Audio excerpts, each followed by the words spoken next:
أعوذ بالله من الشيطان الرجيم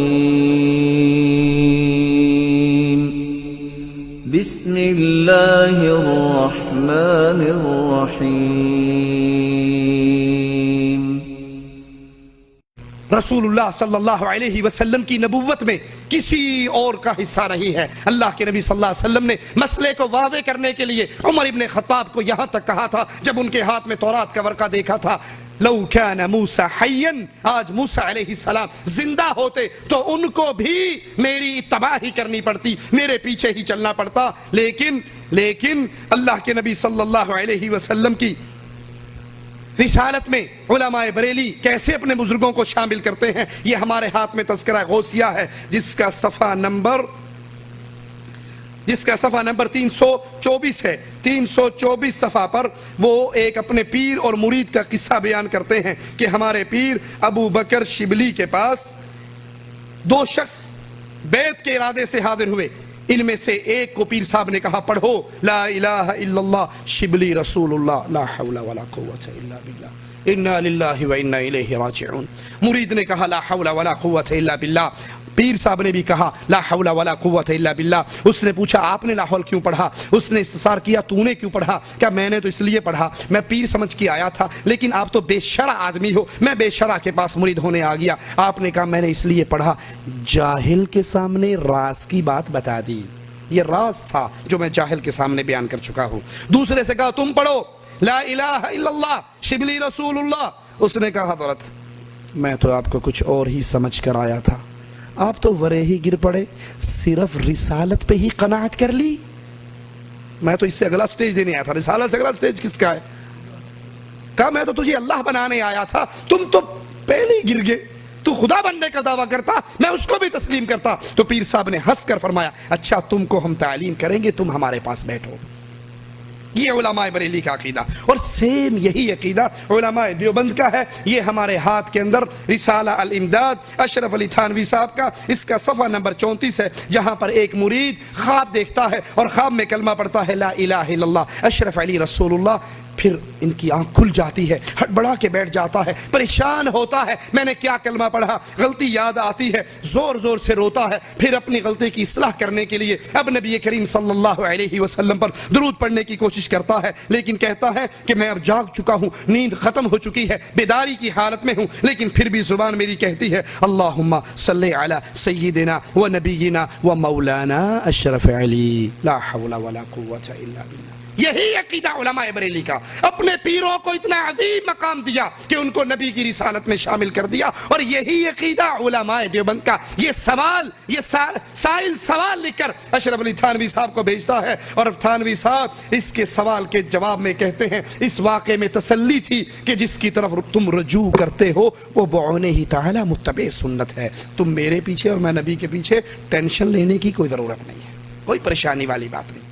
تم نے جو یہ کلمہ پڑھا ہے اور جاگ کر مجھے نبی کہہ کر مجھ پہ درود پڑھا ہے تو یہ اللہ نے پڑھوایا ہے، یہ اشارہ ہے تمہارے لیے کہ تم نے جس کو پیر پکڑا ہے وہ متبع سنت ہے، لا حول ولا قوت الا باللہ۔ اسی طرح انبیاء کی صفات کے اندر کوئی اور شریک نہیں ہو سکتا۔ انبیاء کو جو نبوت کا کام اللہ نے دیا ہے، جو ان کے اوپر وحی آتی تھی وہ انہی کا خاصہ تھا، لیکن علماء دیوبند اس کے اندر بھی اپنے پیروں کو کیسے شامل کرتے ہیں۔ یہ سوانح قاسمی ہے ہمارے ہاتھ میں، قاسم نانوتوی صاحب کی کتاب، اس کا صفحہ نمبر 301 ہے۔ حاجی امداد اللہ اپنے سارے مریدوں کو ذکر اذکار سکھایا کرتے تھے، اور وہ اپنا ذکر کر کے رپورٹیں حاجی صاحب کے سامنے پیش کرتے تھے۔ تو حاجی صاحب نے ایک دن قاسم نانوتوی صاحب سے بھی پوچھا کہ تمہیں بھی تو میں نے ذکر سکھایا، تم نے مجھے کوئی رپورٹ پیش نہیں کی۔ انہوں نے کہا حضرت حالات و ثمرات تو بڑے لوگوں کو ہوتے ہیں، مجھ سے تو جتنا کام آپ نے فرمایا وہ بھی نہیں ہوتا، جو آپ نے ذکر کہا نا اتنے بار کرنا ہے،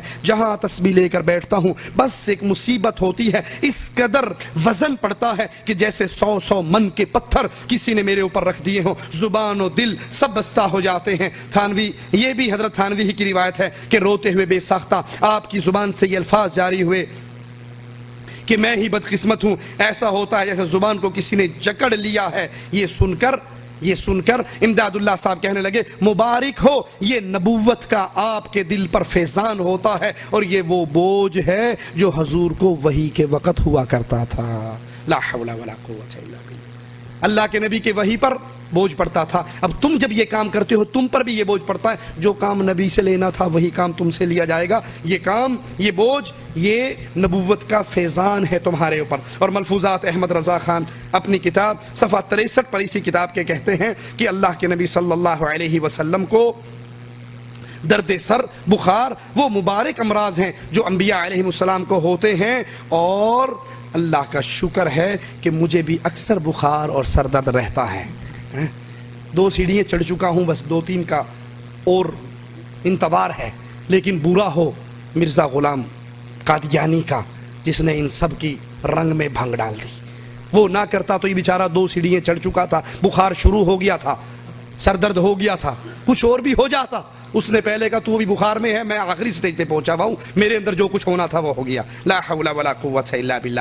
اسی طرح معصوم عن الخطا صرف محمد الرسول اللہ صلی اللہ علیہ وسلم ہے۔ قرآن حکیم ہمیں علم دیتا ہے وما ينطق عن الهوى ان هو الا وحی یوحى، ہر بندہ اپنی مرضی سے بولتا ہے۔ ہمارے نبی جب شریعت کی بات کرتے ہیں وہ اللہ کی وحی ہوتی ہے، وہ اپنی مرضی سے کلام نہیں کرتے۔ لیکن بریلوی عقیدہ سنیے، عبد الحکیم قادری اپنی کتاب یاد اعلی حضرت صفحہ 32 پر لکھتے ہیں اعلی حضرت کی زبان و قلم ہر قسم کی لغزش سے محفوظ تھی، باوجود یہ کہ ہر عالم سے کوئی نہ کوئی غلطی ہوئی، مگر اعلی حضرت سے ایک نقطے کی بھی غلطی نہیں ہوئی، کیونکہ آپ کو غلطیوں سے پاک کر دیا گیا تھا۔ انوار رضا صفحہ 223 پر لکھا ہے کہ اعلی حضرت بچپن سے ہی غلطیوں سے مبرہ تھے، اور صراط مستقیم کی تبع آپ میں ودیعت کر دی گئی تھی۔ اور یہی عقیدہ اشرف علی تھانوی صاحب پیش کرتے ہیں امداد المشتاق کے